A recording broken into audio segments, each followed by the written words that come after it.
நம்ம தாரமங்கலம் ஏரி பாருங்களேன் எப்படி இருக்குன்னு சொல்லிட்டு எல்லாம் மீன் பிடிச்சிட்டு இருக்கிறாங்க. மணி பசி பயங்கரமாக இருக்குது. போகிற இடத்துல காப்பி குடிச்சிக்கிட்டே இருந்தா அப்படி என்ன பண்ணணும்?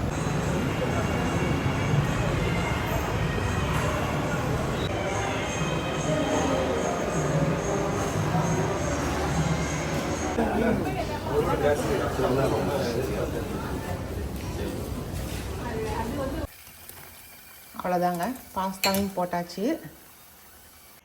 கொஞ்சமாக ஓரிகோணத்தை தூவிடலாம். எங்கிட்ட அதுதான் இருக்குது. நீங்கள் எல்லாருக்கும் வணக்கம். இது நம்ம காக்கை கூட்டம். கரெக்டாக மணி 7. நாங்கள் எல்லாம் கிளம்பியாச்சு பத்திரிக்கை வைக்கிறதுக்கு. ஒரு வாரமாகவே இப்படி தான் நடந்துகிட்ருக்கு. டெய்லியும் 6 மணிக்கு 7 மணிக்கு அப்படின்ட்டு. இன்னைக்கு நாளைக்கு நான் போனால் போதும்னு நினைக்கிறேன். ஏங்க அதுக்கப்புறமெல்லாம் எங்கள் வீட்டுக்கார் பார்த்துக்குவார். அதனால் இன்றைக்கி நம்ம டியூட்டி ஆரம்பித்தாச்சு காலையில் 7 மணிக்கே.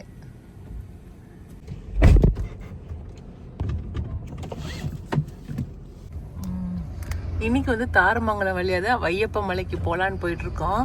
நம்ம தாரமங்கலம் ஏரி பாருங்களேன் எப்படி இருக்குன்னு சொல்லிட்டு எல்லாம் மீன் பிடிச்சிட்டு இருக்கிறாங்க. அந்த பக்கம் மீன் பிடிக்கிறாங்க. இதில் என்னங்க மீன் இருக்கும்? எடப்பாடியாரு நமக்கு ஸ்கீம் போட்டார்ல. ஆமா, இந்த 96 ஏரி 100 ஏரிங்களுக்கு தண்ணி ரப்பண்ண. ஆமா, அதுல ரப்பன ஏரி இதெல்லாம்வா? ஆமா, நல்லா இந்த மேட்டு தண்ணி ரப்ப வர வர டேம் ஃபுல்லாகும் போது இதெல்லாம் நம்பி ரப்பி விட்டுறாங்க. அதனால இந்த எல்லாம் விவசாயம் எல்லாமே நல்லா செழிப்பா இருக்கு. நல்லா செழிப்பா இருக்குது. பரவாயில்ல, இதெல்லாம் ஒரு நல்ல திட்டம்.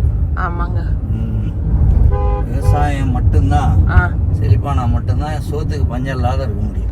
சாப்பாட்டுக்கு மட்டும்லாம் இல்ல, எல்லாத்துக்குமே பஞ்சம் இல்லாம இருக்க முடியும். சரி, அடுத்தது என்ன வருதுன்னு பார்க்கலாம்.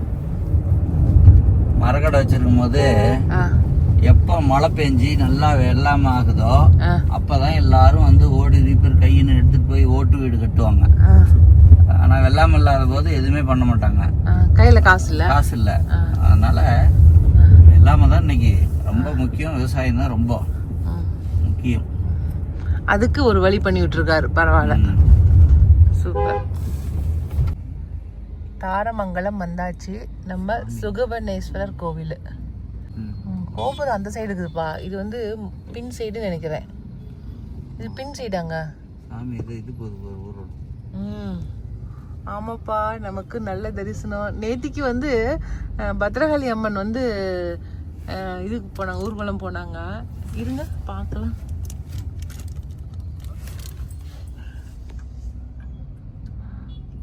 ஆமாங்க, சாமி தான்.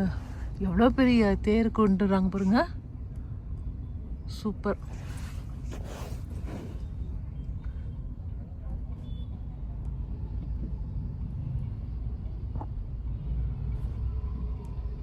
அதுக்கு முன்னாடி ஒரு தேர் போயிருச்சுங்க. பாருங்க, இங்க ஒரு தேர் போயிட்டு இருக்கு, பெரிய தேர்.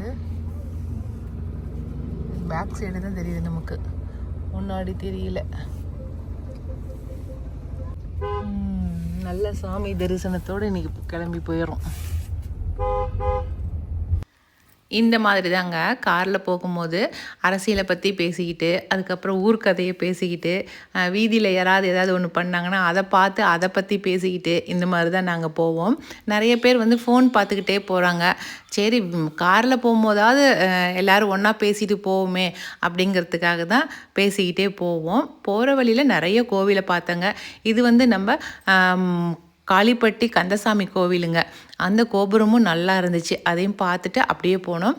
எங்கேயுமே நிறுத்தி போகலைங்க. எனக்கு நிறுத்தி நம்ம கோயிலுக்குள்ளே போயிட்டு இருந்தோமாக்கா நமக்கு போகிற வேலை வந்து நேரமாயிரும் அப்படிங்கிறதுக்காக நிறுத்த மாட்டேன்னு சொல்லிட்டாரு. அதனால் எங்கேயுமே நிற்கலை நாங்கள்.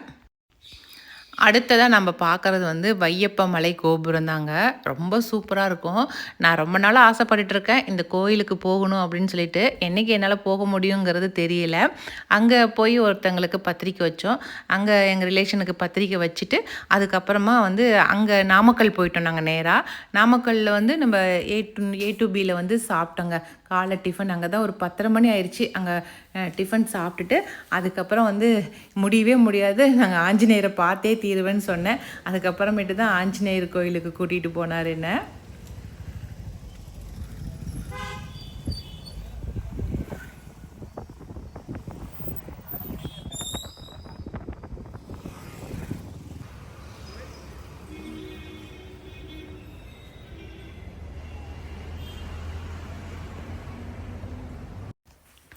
மேக்ஸிமம் காலை டிஃபனு அதுக்கப்புறம் லஞ்சு 2 நேரமே வந்து எங்களுக்கு ஹோட்டலாக போயிடுது. ஏன்னா காலையிலேயே வந்து விகாஸை வந்து நிர்மலாவை அனுப்பிச்சுட சொல்லிவிட்டு நாங்கள் கிளம்பிடுறோம் வெளியில்.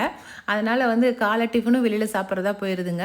அதுக்கப்புறம் லஞ்சுமே சாப்பிட்டு முடிச்சுட்டு ஒரு 3 மணிக்கு மேலே தான் மேச்சேரி வந்து சேர்றோம். அதனால் இந்த ஒரு வாரமாகவே எங்களுக்கு வந்து 2 நேரமும் ஹோட்டல் சாப்பாடே தாங்க வந்துட்டுருக்கு.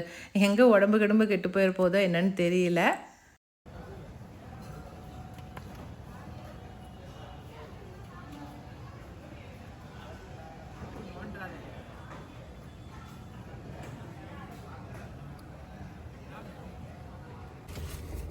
இப்போ அடுத்ததாக நம்ம நாமக்கல்லே வந்துட்டு ஆஞ்சநேயரை பார்க்காம போகக்கூடாது இல்லைங்களா, அதனால் ஒரு விசிட் ஆஞ்சநேயரை போய் பார்த்துட்டு வந்துடலாம்.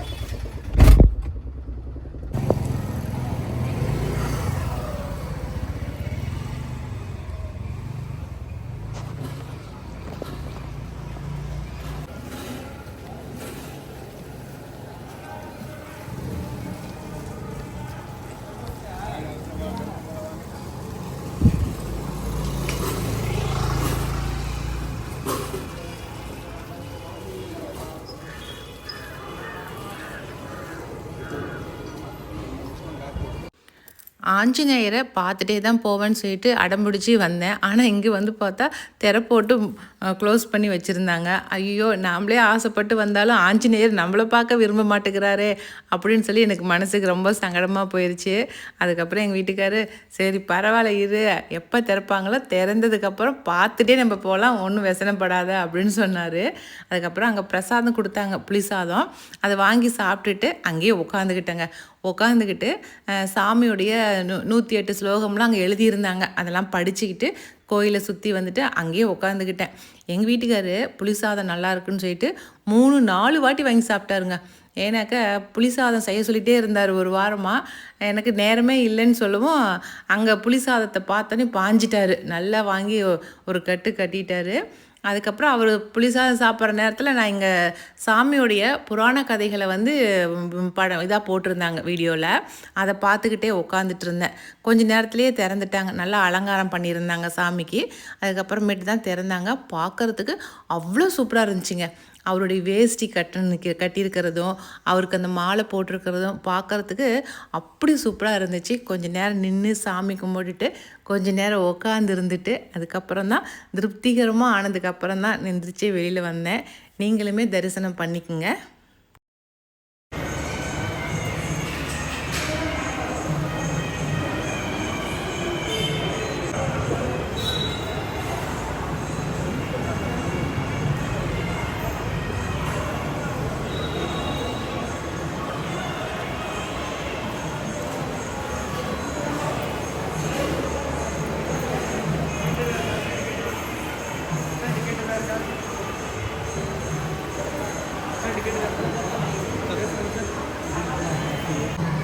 சனி பகவான் பிடிக்காத கடவுள்களில் நம்ம ஆஞ்சநேயரும் நம்ம பிள்ளையாக இருந்தாங்க 2 பேர் தாங்க இருக்காங்க. அதனால் எந்த ஒரு பிரச்சனையாக இருந்தாலும் இவங்க 2 பேர்கிட்ட சொன்னமாவே அவங்க தீர்த்து வச்சுருவாங்க. அதனாலேயே நான் வந்து எப்போவுமே வந்து நாமக்கல் சைடு போனாவே நான் வந்து ஆஞ்சநேயரை கும்பிடாமல் வரமாட்டேன். அங்கே வந்து மாலைங்க நல்லா வித்துட்டு இருந்தாங்க. அதுவும் அந்த வெத்தலை மாலை சூப்பராக இருந்துச்சுங்க. அந்த வெத்தலை மாலை வாங்கி போடுறது ரொம்ப சிறப்புன்னு சொல்லுவாங்க. அதனால் கோயிலுக்கு போனால் எப்போவும் அந்த வெத்தலை மாலை வாங்கி போடுங்க. அவ்வளோதான், இனி அடுத்த வீட்டுக்கு போகலாம்.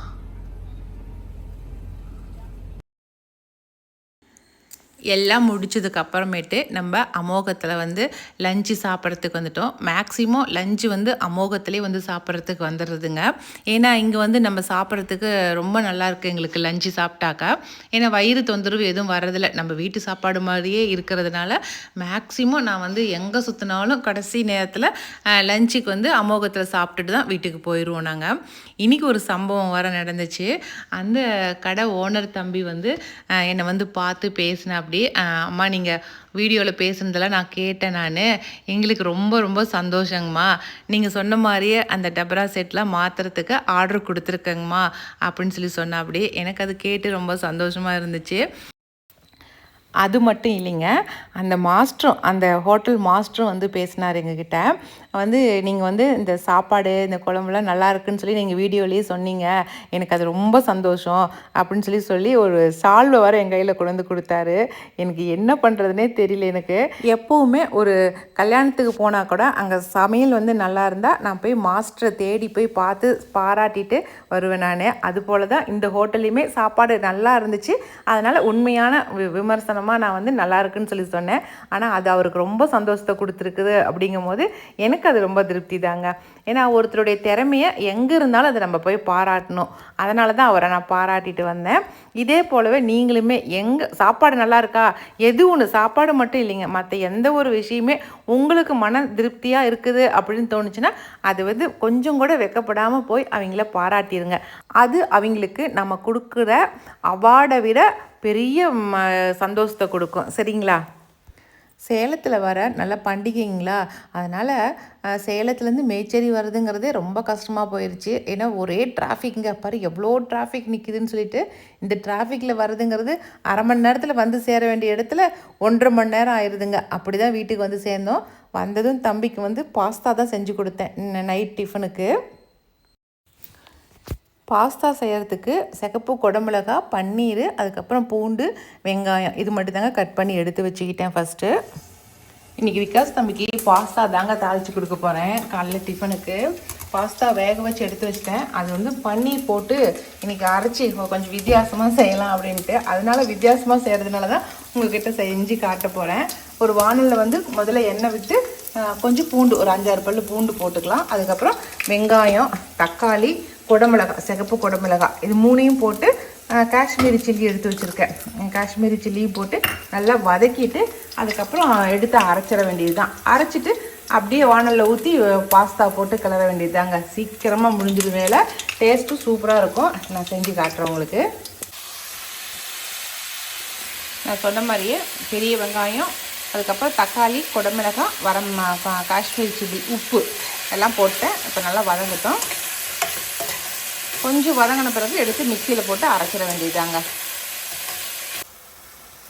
நல்லா வதங்கின பிறகு தண்ணி கொஞ்சம் ஊற்றிருக்கிறேங்க. கொஞ்சம் நேரம் வேகட்டும். ஏன்னா குடமிளகாய் போட்டிருக்கோம் இல்லையா, அதனால் கொஞ்சம் நேரம் வேகட்டும். அதுக்கப்புறம் வெந்ததுக்கப்புறம் எடுத்து அரைச்சிக்கலாம். நல்லா தக்காளி வெங்காயம் வதக்கணும் இல்லைங்களா, அதையும் எடுத்து ஜாரில் போட்டுவிட்டேன். கூட வந்து ஒரு பாதி பன்னீர் கட் பண்ணி போட்டிருக்கேன். அவ்வளோதாங்க. இப்போ இதை நம்ம அரைச்சிடலாம். இப்போ நான் அரைச்சி கொண்டு வரேன். அவ்வளோதான், வேலையே முடிஞ்சுது. இதுக்கு மேலே அப்படியே பாஸ்தா போட்டு தாளிக்க வேண்டியது தான். நல்லா சூப்பராக அரைச்சி வச்சு பாருங்க. இப்போ தாளிப்பு கொடுத்துடலாம். மிக்சியில் அரைச்சிட அப்படியே ஊற்றிட்டேன். அதே வானலில் வேறு எதுவுமே ஊற்றுறீங்க, ஒரு சீரகமோ கடுகோ எதுவுமே போடல. வானலில் மட்டும் அரைச்சதை ஊற்றிருக்கிறேன். இது கொதி வந்ததும் நம்ம வேக வச்ச பாஸ்தாவை எடுத்து அப்படியே போட்டுற வேண்டியது தாங்க. இதுக்கு மேலே வந்து சீசனிங் ஏதாவது இருந்துச்சுன்னா போட்டுங்க. இந்த பாஸ்தா சீசனிங்கு, அதுக்கப்புறம் ஓரிகோனோ இது மாதிரி எது இருந்தாலும் அதை நம்ம சேர்த்திக்கலாம். சரிங்களா? அவ்வளோதாங்க, பாஸ்தாவையும் போட்டாச்சு. போட்டு கிளறி கொடுத்துட வேண்டியது தான்.